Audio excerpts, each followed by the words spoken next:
बिस्मिल्लाहिर्रहमानिर्रहीम। अस्सलाम वालेकुम स्टूडेंट्स, कैसे हैं आप सब? ठीक ठाक, उम्मीद है आप सब खैरियत से होंगे, बढ़िया होंगे, झक्कास होंगे। आज का हमारा लेक्चर है यंग डबल स्लिट एक्सपेरिमेंट के बारे में। बच्चों, ये टॉपिक जो है हमने पेशावर आपके बीके बोर्ड के लिए भी इस्तेमाल कर सकते हैं, फेडरल के लिए भी इस्तेमाल कर सकते हैं, पंजाब बोर्ड वाले हैं वो भी इस्तेमाल इस टॉपिक को अपने पेपर के लिए यहाँ से सीख सकते हैं। ठीक है, ये टॉपिक जो है हमारे साथ तीनों बोर्ड्स के हवाले से बहुत ही ज़्यादा इम्पोर्टेंट लॉन्ग क्वेश्चन है। लॉन्ग क्वेश्चन में ये टॉपिक इसके चांसेस बहुत ज़्यादा होते हैं कि चैप्टर नंबर 9 जो है हमारा फर्स्ट ईयर फिजिक्स का, उससे जो लॉन्ग क्वेश्चन है वो यंग डबल स्लिट एक्सपेरिमेंट ही आ जाए। ठीक है, इसके चांसेस बहुत ज़्यादा है, 90% चांसेस होते हैं। तो शुरू करते हैं अपना topic young double slit experiment का। चैप्टर के शुरू में नेचर ऑफ लाइट को डिस्कस हम करते हैं कि न्यूटन ने कहा कि light is a particle nature. इस तरह यंग आए थे, उसने कहा कि वेव नेचर है, तो लोग इस बात को मानने के लिए तैयार नहीं थे। थॉमस यंग इसका फुल नाम है। उसके बाद मैक्सवेल इक्वेशन आए। ठीक है, मैक्सवेल ने इक्वेशन पेश किए, तो फिर उसकी वजह से हमारे पास थॉमस यंग्स की जो एक्सपेरिमेंट्स थे, जो बात थी, वो हमारे साथ करेक्ट साबित हो गई। तो शुरू करते हैं हमारे साथ यंग डबल स्लिट एक्सपेरिमेंट को। बहुत ही सिंपल है, बहुत ही आसान है। डायग्राम को समझे, ठीक है, फर्स्ट टू स्टेप को समझे, इसी को इस्तेमाल करके आगे सारा कैलकुलेशन है। बोर्ड की तरफ देख के डरे नहीं, ठीक है, कि ये क्या चीज़ लिखा हुआ है। मैं थोड़ा साइड पे होता हूँ, एक 2-3 सेकंड के लिए आप स्क्रीन शॉट ले अपने साथ नोट करें, ठीक है। अच्छा, young double slit experiment in 1801 MCQs में आ सकता है कि यंग डबल स्लिट एक्सपेरिमेंट कब हमारे साथ हुआ था। तो 1801 में हमारे साथ यंग डबल स्लिट एक्सपेरिमेंट को थॉमस यंग ने क्या किया था, परफॉर्म किया था। The interference experience experiment to prove the wave nature of light. ये एक्सपेरिमेंट किस लिए किया था? ये एक्सपेरिमेंट इसलिए हमारे साथ किया था कि हमारे साथ किस चीज को प्रूव करे, वेव नेचर ऑफ लाइट को प्रूव करे। ठीक है, किस नेचर को प्रूव करे? वेव नेचर ऑफ लाइट को। इस एक्सपेरिमेंट से हमारे साथ लाइट जो है वो हमारे साथ बिहेव करता है as a wave. As a wave particle nature आप सेकंड ईयर के बुक में पढ़ोगे। सर हम फोर्थ इलेक्ट्रिक इफेक्ट, आइंस्टाइन की इक्वेशन है, क्वांटम इफेक्ट है, और फिर प्रोडक्शन में आप वहां पे पार्टिकल नेचर को प्रूव करोगे। ठीक है, तो थॉमस हमारे साथ क्या किया इसने? इसने एक हमारे पास डबल क्यों कहते हैं, क्योंकि यहाँ पे डबल स्लिट इस्तेमाल हुआ है। ठीक है, इसलिए इसको डबल स्लिट एक्सपेरिमेंट कहते हैं। यहाँ देखिए डायग्राम को, ये हमारे पास एक स्लिट ये है, एक स्लिट ये है, इसके दरमियान में हमारे पास इसने एक होल को छोड़ा। ठीक है, सेपरेशन को छोड़ा। अब यहाँ से इसने क्या किया, मोनोक्रोमेटिक लाइट को क्या किया, फॉल किया। ठीक है, लो मोनोक्रोमेटिक लाइट कौन सा है? यहाँ पे आप इसके साथ देखिए कि यहाँ पे जो लाइट है ये वाला, ये हमारे साथ कौन सा लाइट है? मोनोक्रोमेटिक है। कौन सा है? मोनोक्रोमेटिक। अच्छा बच्चों, मोनोक्रोमेटिक लाइट क्या है? मोनो का मतलब होता है सेम, एक जैसे। ठीक है, अब ये जो लाइट यहाँ से आ रहा है और स्लिट के सेपरेशन से पास होगा, ये मोनोक्रोमेटिक होगा, मतलब सेम वेवलेंथ का लाइट होगा। किस वेवलेंथ का? सेम। या तो फॉर एग्जांपल आप कहें कि ये जितने लाइट आ रहा है ये सारा ब्लू है, या रेड है, या ग्रीन है, या इंडिगो है, या वायलेट है, या ऑरेंज है। ठीक है, मतलब सारे जितने भी लाइट यहाँ से आ रहा है और स्लिट से पास हो रही है, ठीक है, इंटरफेरेंस का फिनोमेना शो कर रहा है, ये लाइट की सबकी वेवलेंथ क्या होगी हमारे पास? वो एक जैसी होगी। अब ऐसा नहीं कि यहाँ से हमारे साथ सर हम मोनोक्रोमेटिक क्यों ले रहे हैं, ये रीजन है सर, मैं रेड ब्लू दोनों को एक साथ ही फेंक देता हूँ तो फिर क्या होगा। यहाँ देखिए बच्चों जी, अगर आप यहाँ पे मोनोक्रोमेटिक लाइट नहीं लेते तो यहाँ पे मैंने लिखा है बी, और ये ब्लैक कलर से ये ब्राइट फ्रेंड से ये डार्क है, bright dark bright dark bright dark, इस तरह।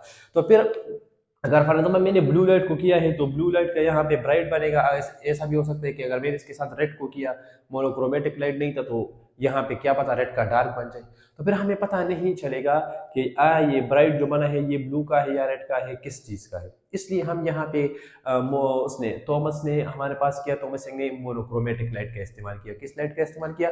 मोनोक्रोमेटिक लाइट का इस्तेमाल किया। ठीक है, अच्छा अब यहाँ देखिए, यहाँ से हमारे पास इस होल से सेपरेशन से जैसे ही ये लाइट पास हो गया, तो ये हमारे पास क्या हो गया, इसने डायफ्रैक्शन का फिनोमेना शो किया। ठीक है, इंटरफेरेंस का फिनोमेना या शो करेगा। अब ये इस तरह डायफ्रैक्ट हो गए, स्प्लिट हो गए। अब यहाँ पे फिर हमने क्या रखा है, स्प्लिट रखा है। यहाँ पे इसके दरमियान में सेपरेशन है और इसके दरमियान में सेपरेशन है। अब ये भी हमारे साथ दोबारा क्या हो रहा है, इस स्लिट से भी पास हो रहा है और इस सेपरेशन से भी पास हो रहा है। अब यहाँ पे कंस्ट्रक्टिव और डिस्ट्रक्टिव इंटरफेरेंस का फिनोमेना होगा, ठीक है। कंस्ट्रक्टिव और डिस्ट्रक्टिव इंटरफेरेंस का फिनोमेना ग्रेड चैप्टर नंबर 8 में है।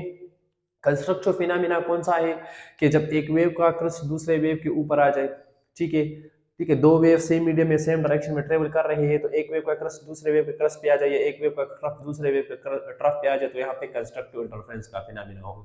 डिस्ट्रक्टिव क्या था कि दो वेव सेम डायरेक्शन में सेम मीडियम में जा रहे हैं, ठीक है। तो अगर एक का क्रस्ट दूसरे के ट्रफ पे आ गया, एक का ट्रफ दूसरे के क्रस्ट पे आ गया, तो इसमें हमारे साथ क्या होगा, डिस्ट्रक्टिव इंटरफेरेंस होगा।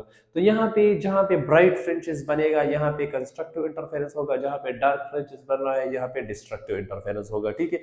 फिर अगर आपको ये डायग्राम याद है तो वहां पे हमारे पास है condition for destructive interference and constructive interference.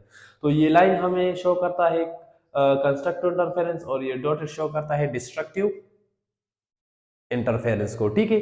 अब यहाँ पे देखिए, जहाँ पे ये दो लाइन टच हुए हैं, यहाँ पे कंस्ट्रक्टिव इंटरफेरेंस हुआ है, जहाँ पे ये डॉट और लाइन टच हुआ है वहां पे डिस्ट्रक्टिव इंटरफेरेंस हुआ होगा, सही है। ये वहां पे ग्रेड चैप्टर नंबर 8 में है हमारे साथ, सही है। एक मिनट,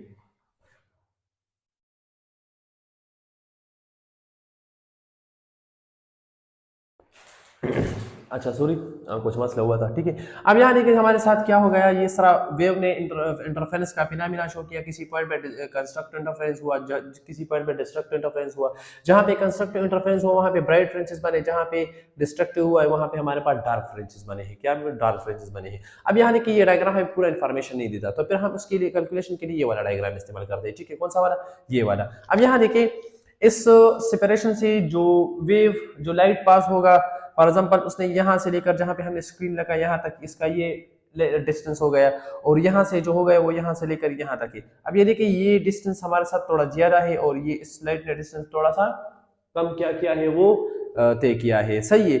अब यहाँ देखिए इस स्लिट से लेकर इस स्क्रीन तक जो लेंथ है हमारा, जो डिस्टेंस है, उसको मैंने डिनोट किया एल से, सही है। किससे डिनोट किया, एल से। अब यहाँ देखिए हमने यहाँ पे निकालना है पार्ट डिफरेंस। अगर आपको याद है तो चैप्टर नंबर 8 में भी हम कंडीशन फॉर कंस्ट्रक्टिव और डिस्ट्रक्टिव इंटरफेरेंस के लिए पार्ट डिफरेंस निकालते थे। तो अब पार्ट डिफरेंस क्या होता है कि इन दोनों के दरमियान में पार्ट डिफरेंस क्या है, तो यही देखिए यहाँ से लेकर यहाँ तक है, यहाँ से लेकर यहाँ तक है।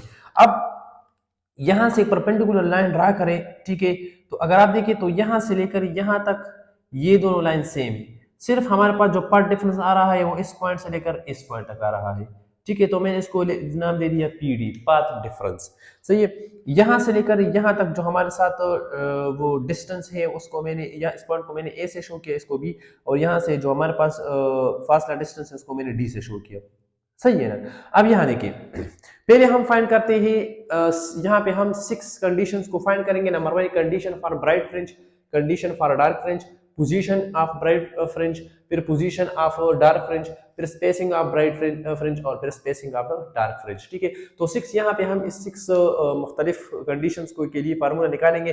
तो सबसे पहले हम कंडीशन फॉर ब्राइट फ्रिंज निकालते हैं। तो अगर आप गौर करें, ठीक है, तो ये देखिए ये ए, ये पॉइंट बी और ये सी, ये हमारे पास एक ट्राइंगल बन रहा है। क्या बन रहा है, ट्राइंगल। ये देखिए मैंने ए बी लाइन ये वाला यहाँ पे ड्रा किया, ये वाला लाइन, ठीक है, यहाँ पे, ठीक है। ए और सी ये वाला लाइन है, ए सॉरी बी और सी, या ए और सी ये वाला लाइन मैंने किया, ठीक है, और बी सी वाला ये लाइन हमारे साथ है। तो मैंने एक ट्राइंगल बना दिया। क्या बना दिया, ट्राइंगल बना दिया। अब यहाँ देखिए ये हमारे पास एंगल थीटा यहाँ पे बन रहा है। तो आपको पता है थीटा के सामने वाला जो होता है वो हमारे पास हमेशा परपेंडिकुलर होता है, उसके साथ वाला हमारे पास क्या होता है, वो बेस होता है। तो परपेंडिकुलर पे आपको पता है हम हमेशा डी साइन थीटा लेते हैं, और बेस पे हम डी कॉस थीटा लेते हैं, ठीक है। तो हम तो पार्ट डिफरेंस यहाँ देखिए इस पे मालूम कर रहे हैं, मतलब बीसी पे मालूम कर रहे हैं, तो हम डी साइन थीटा का इस्तेमाल करेंगे। किसका इस्तेमाल करेंगे, डी साइन थीटा। तो बीसी हमारे पास बराबर है डी साइन थीटा, ठीक है। और वहां पे कंडीशन ऑफ कंस्ट्रक्टिव इंटरफेरेंस हमारे साथ ये था कि हम ब्राइट फ्रिंज की बात कर रहे हैं। तो मैंने आपको कहा ब्राइट फ्रिंज तब बनेगा जब हमारे पास कंस्ट्रक्टिव इंटरफेरेंस हो। कौन सा इंटरफेरेंस हो, कंस्ट्रक्टिव इंटरफेरेंस हो। तो अगर आपको याद है चैप्टर नंबर 8 में कंडीशन फॉर डिस्ट्रक्टिव इंटरफेरेंस, तो हमारे पास आ रहा था इंटीग्रल मल्टीपल ऑफ लैम्डा, ठीक है, ठीक है। तो मैं लिखता हूँ बी सी बराबर है डी साइन थीटा, और डी साइन थीटा बराबर है हमारे पास एम लैम्डा। अगर किसी को याद नहीं है तो चैप्टर नंबर 8 में जाए कंडीशन फॉर कंस्ट्रक्टिव इंटरफेरेंस देखे, तो पार्ट डिफरेंस जो आ रहा था वो था एम लैम्डा, ठीक है, और एम हमारे पास क्या था 1 lambda 2 lambda 3 lambda 4 lambda 5 lambda, तो इंटीग्रल मल्टीपल ऑफ लेमडा आ रहा था, सही है, तो एम लेमडा, तो बी सी इसके बराबर है और डी साइन थीटा इसके बराबर, तो मैं लिख सकता हूँ डायरेक्ट के डी साइन थीटा हमारे पास बराबर है एम लेमडा। इसको अब इक्वेशन नंबर 1 का नाम दे। अब m की वैल्यू क्या हो सकती है, यहाँ पे m की वैल्यू 0 1 2 3 4 5 6 7 अप टू 100 आन हो सकता है, ठीक है। तो अगर अब यहाँ पे हम पुट करें तो 1 lambda 0 lambda 1 lambda 2 lambda 3 lambda 4 lambda 5 lambda, तो ये देखिए हमारे पास एक इंटीग्रल मल्टीपल आ रहा है, क्या रहा है, एक इंटीग्रल मल्टीपल आ रहा है। अब आते हैं condition for dark fringe, condition for dark fringe, तो कंडीशन फॉर डार्क फ्रिंज के लिए हमारे साथ क्या था, अब वहां पे फिर हमारे पास पार्ट डिफरेंस के लिए फार्मूला था डिस्ट्रक्टिव इंटरफेरेंस के लिए, वो हमारे पास है m प्लस हाफ लेमडा, ठीक है। यहाँ पे इंटीग्रल मल्टीपल ऑफ लेमडा है, यहाँ पे इंटीग्रल मल्टीपल ऑफ लेमडा नहीं है, सही है ना। तो हमारे पास वही बी सी बराबर है डी साइन थीटा और डी साइन थीटा बराबर है m प्लस हाफ लेमडा, ये हमारे पास चैप्टर 8 में वहां पे है, सही है। डिस्ट्रक्टिव इंटरफेरेंस की बात हो रही है, डिस्ट्रक्टिव इंटरफेरेंस मतलब डार्क फ्रिंज की बात हो रही है, किसकी, डार्क फ्रिंज की। अब यहाँ देखिए डी साइन थीटा बराबर हो गया m प्लस हाफ लेमडा। अब m की वैल्यू फिर हमारे पास 0 1 2 3 हो सकती है, लेकिन लेमडा की इस बार हमारे पास देखिए यहाँ पे 1 2 3 4 लेमडा है, इस बार हमारे साथ यहाँ पे लेमडा की 1 2 3 0 1 2 3 नहीं होगा, क्या होगा, lambda by 2 3 lambda by 2 5 lambda by 2 7 lambda by 2 and 2 so on. यहाँ पे देखिए इंटीग्रल मल्टीपल हमारे पास मतलब वो 0 1 2 3 नहीं है, ठीक है, हाफ हाफ है, लेमडा बाई 2 मतलब 1 और, ठीक है, 3 lambda by 2 5 lambda by 2 7 lambda by 2, इसको इक्वेशन 1 नाम दे, इसको इक्वेशन 2 नाम दे, इसको और से समझे, ठीक है। इन दोनों इक्वेशन को हम आगे इस्तेमाल करेंगे और हम क्या निकालेंगे, बाकी इक्वेशंस को डिराइव करेंगे। अब आते हैं position for bright fringe, position हमारे साथ कौन सी होगी, पोजीशन हमारे साथ कौन सी होगी, तो आसान है। यहाँ देखिए पोजीशन फाइंड करने के लिए मैं यहाँ इस पी पॉइंट से एक लाइन ड्रा करता हूँ, ठीक है, मैंने लाइन ड्रा किया, तो अगर अब आप गौर से देखें तो इस पॉइंट को मैं नाम दे देता हूँ ओ, ठीक है, जहां से मैंने इसको मैंने नाम दिया ओ, ये पॉइंट हो गया पी, और इसको मैं नाम दे देता हूँ क्यू, क्या नाम दे देता हूँ क्यू, ठीक है, ओ पी क्यू, ये भी हमारे साथ एक देखिए एक ट्राइंगल बन रहा है, ठीक है। तो मैंने बना दिया पी वाई लाइन, देखिए पी और वाई मतलब पी क्यू वाला लाइन मैंने बना दिया, ये पी पॉइंट है ये क्यू पॉइंट है, तो ये वाला लाइन बना दिया पी और ओ, देखिए ये वाला, ये जो आपको ब्लू नजर आ रहा है डॉट वाला, ये वाला लाइन पी ओ पी वाला है, और ये जो लेंथ आपको एल नजर आ रहा है ये हमारे पास क्या है, ओ क्यू है, क्या है, ओ क्यू, ठीक है। तो इस ट्राइंगल को मैंने क्या किया, ले लिया, यहाँ से मैंने लाइन ड्रा किया to find the position. For example आप कहें कि यहाँ पे हमारे पास क्या है, मेन पॉइंट है, और यहाँ से लेकर यहाँ पे किसी भी पोजीशन पे हमारे पास जो है वो ब्राइट फ्रिंज बन रहा है, ठीक है। तो अब पोजीशन को कैसे फाइंड करेंगे, उसके लिए हम इक्वेशन निकालते हैं। अब यहाँ देखिए हमारे पास टेंजेंट थीटा बराबर होता है, आपको फार्मूला तो याद होगा, some people have curly brown hair through proper brushing, तो through proper brushing perpendicular by base, perpendicular पे हमारे पास क्या है, y है, देखिए हमने यहाँ पे लिया है, और बेस पे हमारे पास क्या है, l है, तो मैंने डायरेक्ट लिखा है, ठीक है। अगर आप डायरेक्ट नहीं लिखना चाहते तो यहाँ पे इसके साथ लिखिए कि टेंजेंट थीटा हमारे साथ बराबर होता है परपेंडिकुलर बाय बेस, ठीक है। तो परपेंडिकुलर पे हमारे पास y है और बेस पे हमारे पास l है, क्या है, l है। अब यहाँ देखिए मैंने यहाँ पे लिखा है सिंपल, ठीक है, मुझे y चाहिए कि किस पॉइंट पे इन दोनों के दरमियान किसी भी पॉइंट पे क्या, तो y, तो मैंने l को यहाँ पे मल्टीप्लाई किया, तो आ गया y equal to l tangent theta, इसको आप इक्वेशन नंबर 3 का नाम दें। अब हमें टेंजेंट थीटा नहीं चाहिए, हमने यहाँ पे साइन थीटा लगाया हुआ है, तो मेरी बात सुने, टेंजेंट थीटा जो है वो अप्रोक्सीमेटली इक्वल होता है साइन थीटा के जब एंगल स्मॉल होता है, जब एंगल क्या होता है, स्मॉल होता है। अब आप कंसिडर करें, अगर आप कहते हैं कि सर हमने तो बस किसी मामले में नहीं पढ़ना, बस जरूरत ही नहीं है, बस हमें डायरेक्ट बता दिए, बस पेपर में तो वैसे भी ये क्वेश्चन पूछते नहीं है, ना हमसे कोई पूछने वाला है, तो आप डायरेक्ट याद रखें कि यहाँ पे जो एंगल बन रहा है, ठीक है, उतना एंगल हमारे पास यहाँ पे भी होगा। देखिए स्लिट और इस परपेंडिकुलर लाइन के दरमियान जो एंगल थीटा बन रहा है, ये वाला, ये एंगल और ये वाला जो ब्लू लाइन से मैंने लाइन ड्रा किया है और रेड लाइन के दरमियान जो एंगल थीटा है, ये वाला, ये अप्रोक्सीमेटली, देखिए मैंने इक्वल नहीं लगाया, मैंने अप्रोक्सीमेटली, ये दोनों क्या होते हैं, बराबर होते हैं। तो at small angle tangent theta बराबर होता है साइन थीटा के, जब एंगल छोटा होता है मतलब उसमें डिफरेंस बहुत कम होता है, छोटे छोटे एंगल होते हैं, तो वहां पे टेंजेंट थीटा और साइन थीटा की वैल्यू तकरीबन सेम आती है, इसलिए हम लिखते हैं कि tangent theta approximately equal to sine theta. अब यहाँ देखिए अगर कोई कहता है कि नहीं साहब ये समझाए, तो यहाँ देखिए पहले कंडीशन में आपने लिखना है कि d is very very small than N, ठीक है। अगर ये d हमारे पास जो है d, ठीक है, अगर इसका जो डिस्टेंस है ये कम हो इस l से बहुत ही ज्यादा छोटा हो, तो फिर यहाँ पे ये दोनों एंगल हमारे पास तकरीबन क्या होंगे, वो बराबर होंगे। अगर आप कहते हैं कि नहीं सर हमें समझाए, तो देखिए ये मैंने ये बनाया है, ठीक है। एक ये लाइन लिया है ये वाला, एक ये लाइन लिया है और एक ये वाला, दो ग्रीन एक दरमियान में ब्लू वाला लाइन लिया है, ठीक है। अब इसके इससे मैंने परपेंडिकुलर लाइन को क्या किया है, ड्रा किया, इससे भी किया है, इससे भी किया है और इससे भी किया है।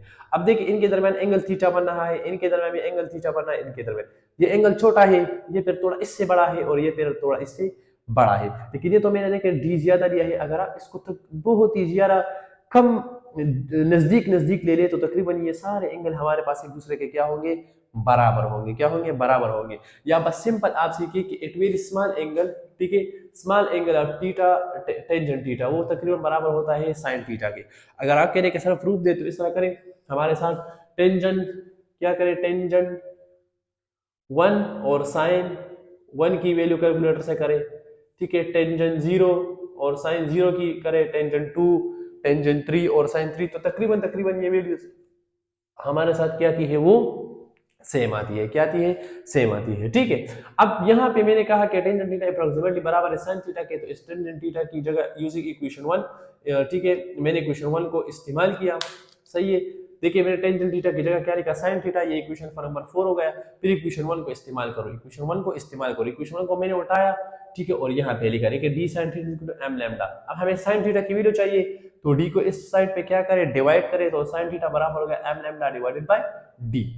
अब यहाँ पे इक्वेशन 4 में ये वैल्यू पुट करें, put this value in equation number 4, y अपनी जगह पे, l अपनी जगह पे, ठीक है, और sin थीटा की जगह आ जाएगा m lambda divided bye d। इसको आप इक्वेशन नंबर स्टार का नाम दें। दिस इज द इक्वेशन या equation two find the position of the bright fringe, ठीक है। ब्राइट फ्रिंज की पोजीशन फाइंड करने के लिए आपने कौन सा इक्वेशन इस्तेमाल करना है, ये y is equal to l is the length, ठीक है, ये वाला लेंथ, m हमारे पास इंटीग्रल ऑफ लैम्डा है, m1 2 3 कितने हमारे पास है, और d is the path difference, ठीक है, ये वाला d, सही है। इसको यूज करके आपने क्या करना है, पोजीशन ऑफ ब्राइट फ्रिंज को मालूम करना है। अब आते हैं पोजीशन फॉर डार्क फ्रिंज, तो यूजिंग इक्वेशन 4 में डायरेक्ट इक्वेशन 4 को अगर आप ये वाला स्टेप दोबारा करते हैं यहाँ पे तो करें, नहीं करते तो वह डायरेक्ट इक्वेशन 4 को उठाए और यहाँ पे लिखे, मैंने डायरेक्ट लिख दिया, ठीक है। अगर आप ये वाला स्टेप और ये वाला स्टेप यहाँ पे दोबारा करें तो कोई मसला नहीं, आप करें। अगर आप डायरेक्ट लिखते हैं तो आप क्या करें, डायरेक्ट लिखे। मैंने डायरेक्ट लिखा यूजिंग इक्वेशन नंबर 4, मैंने इक्वेशन 4 का इस्तेमाल किया। इक्वेशन 4 हमारे पास क्या है, y equal to l sin theta. अब यहाँ पे दोबारा हमने क्या लिखना है, यूजिंग इक्वेशन नंबर 2। अब क्योंकि डार्क फ्रिंज है मतलब डिस्ट्रक्टिव इंटरफेरेंस है, तो डिस्ट्रक्टिव इंटरफेरेंस के लिए ये वैल्यू है, कंस्ट्रक्टिव के लिए ये है, तो डिस्ट्रक्टिव इंटरफेरेंस की वैल्यू मैंने यहाँ पे आके लिख दी है। अब फिर हमें साइन थीटा चाहिए, क्योंकि यहाँ पे हमने साइन थीटा की वैल्यू पुट करनी है, तो डी को इस साइड पे क्या कर डिवाइड करें, m प्लस हाफ अपनी जगह पे और लैम्डा डिवाइडेड बाय d आ जाएगा। Put this value equation number 4, equation 4 में क्या करें, पुट करें, मतलब इसमें पुट करें, ये इक्वेशन 4 ही है ना, सही है। इक्वेशन 4 में पुट करें तो आ जाएगा y equal to l sin theta की जगह क्या आ जाएगा, m plus half lambda by d, m plus half lambda by d, ये हमारे पास वैल्यू आ गई, सही है। अब देखिए यहाँ पे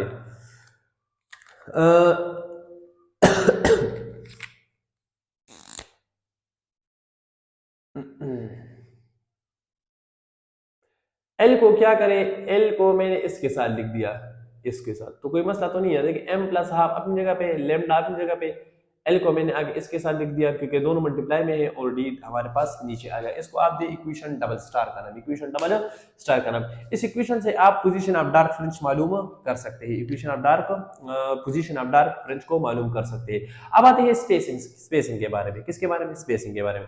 मतलब स्पेसिंग के बारे में ये है कि अगर यहाँ पे ब्राइट फ्रिंज बना है, ठीक है, फॉर एग्जांपल मैं कहता हूं कि यहां से लेकर यहां तक जो हमारे पास ये ब्राइट फ्रिंज बना है उसको मैं YM का नाम देता हूं और ये है 10 मीटर या 10 सेंटीमीटर। और सर दूसरा हमारे पास बना है यहां से लेकर यहां तक, फॉर एग्जांपल सर इसका डिस्टेंस है 7 मीटर, 7 मीटर, ये हमारे पास हो गया YM+1, YM+1। Y M, next Y M plus one, फिर Y M plus two, Y M plus three. तो अब देखिए यहाँ पे इसको इससे माइनस करो, 10 माइनस 7 से आप डायरेक्ट कहते हैं सर 3 मीटर, इसमें स्पेसिंग कितना है 3 मीटर है। तो यहाँ पे भी हम क्या क्या करेंगे, फर्स्ट को मालूम करेंगे, फर्स्ट वाई एम और वाई एम प्लस वन को मालूम करेंगे तो हमारे पास बाकी सारे आसान हो जाएंगे। ठीक है, मतलब किस इसके दरमियान स्पेसिंग कितनी होगी, ब्राइट ब्राइट फ्रिंजेस के दरमियान स्पेसिंग कितनी होगी, डार्क डार्क फ्रिंजेस के दरमियान स्पेसिंग कितनी होगी, कितनी स्पेसिंग के बाद हमारे पास एक ब्राइट बनेगा और एक डार्क बनेगा। तो यहाँ लिखे स्पेसिंग फॉर ब्राइट फ्रिंजेस। अब यहाँ लिखे मैंने जो है एम लेमडा ये वाला फार्मूला लिखा, ठीक है, कौन सा वाला लिखा है, ये y m is equal to m lambda n divided by d, ये वाला, ठीक है। ये हमारे पास ब्राइट फ्रिंजेस के लिए है, तो ये फार्मूले उठा के मैंने यहाँ पे लिखा, देखिए m lambda L divided by d, divide by d. Y m मैंने क्यों लिखा अब बताता हूँ, सही है।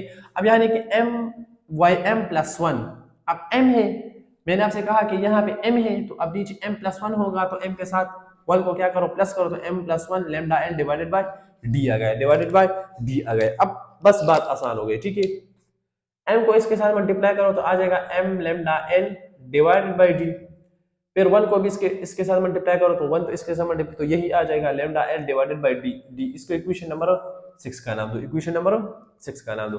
अब subtract equation 5 from equation number 6, equation 5 से इक्वेशन 6 को क्या करो माइनस करो, y M plus one minus y m, ठीक है, इससे इसको माइनस करो तो हमारे पास पहले मैंने ये लिख दिया, देखिए ये यहाँ पे आ गया और ये टर्म यहाँ पे आ गया। देखिए ये हमारे साथ प्लस है, ये हमारे साथ माइनस है, m lambda l divide by d, m lambda l divide by d, ये प्लस है ये माइनस है, दोनों हमारे साथ क्या हो गए, वो कैंसिल हो गए, क्या हो गए, कैंसिल हो गए। तो मेरे पास सिर्फ रह गया y M plus one minus y m is equal to lambda l by d. This is the equation triple star, equation triple star. इस फार्मूले से हमारे साथ क्या है, आप फाइंड कर सकते हैं स्पेसिंग ऑफ ब्राइट फ्रिंजेस।